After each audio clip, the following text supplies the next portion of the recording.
he looks like he's a shark. He looks dead inside. He looks as Yeah. dead inside as he is on the outside. You're absolutely right, though, when it comes to marketing. That's one thing I discovered when I was researching Doug Wilson. I mean, he's like Peter said, it's like the spider at the center of the web. He's got all Mm, these, it's like a religious empire. He's got Canon Press. He's got the New St. Andrews. He's got Logos School. He's got Greyfriars Academy. Of course, Christ Kirk, you know, and then he's got all these people in the town that they run businesses, they buy up properties. yes. They're slowly taking over the town, so it's like this creeping, I don't know, overhauling, overtaking the city of Moscow. To what end, though? What's he trying to do? Because he's just destroying these smaller towns. To what end? What's his goal for Moscow? What does he want? I mean, it's a religious pyramid scheme, so you're just constantly having to take over businesses and acquire more and more because how do Yeah. you keep the top figures well paid?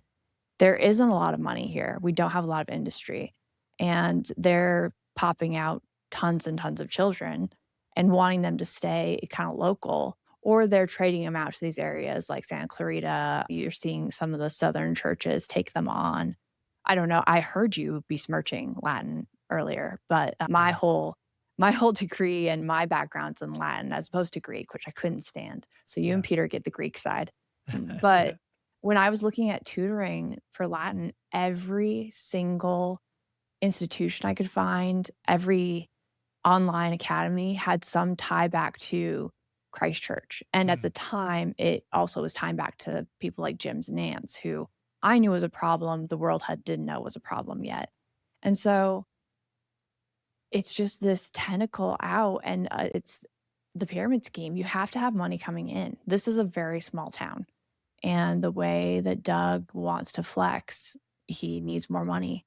So mhm, I guess you just keep creating these false systems and these little snow globe communities and hope that nobody notices. mhm. And the people who get ousted are first, if they're not making money anymore, they get kind of their bad reputation and then they're slowly shuffled off.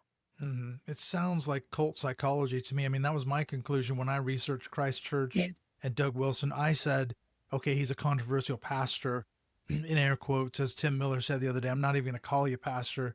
But then I said, I think he's a cult leader. To me, it fits many, many of the hallmarks, the characteristics of a cult. And a lot of people might not be willing to go that far.